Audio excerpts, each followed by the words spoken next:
یکی هست تو قلبم که هر شب واسه اون می نویسم اون خوابه، نمیخوام بدونه واسه اونه که قلب من این همه بیتابه.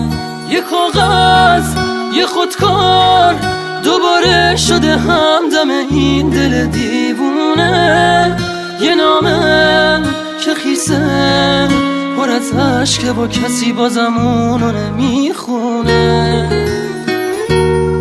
یه روز همینجا توی اتاقم یه دفعه گفت داره میره، چیزی نگفتم آخه نخواستم دلشو قصه بگیره.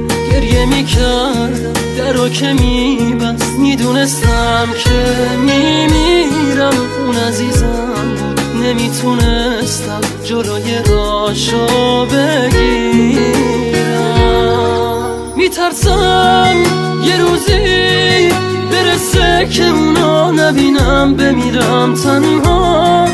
خدایا کمک کن، نمیخوام بدونه دارم جون میکنم اینجا.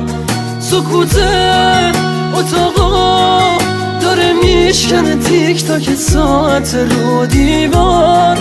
دوباره نمیخواد بشه باور من که دیگه نمیاد انگار.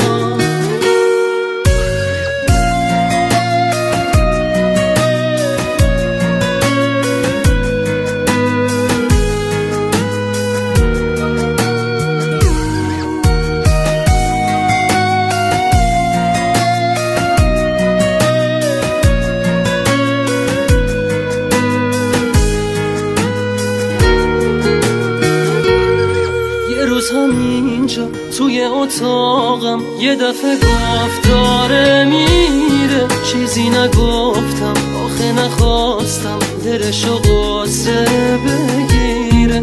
گریه میکردم درو که میبست، میدونستم که میمیرم. اون عزیزم بود نمیتونستم جلوی راشو بگیرم. یکی هست تو قلبم که هر شب واسه اون می نویسم اون خوابه، نمیخوام بدونه واسه اونه که قلب من این همه بیتابه.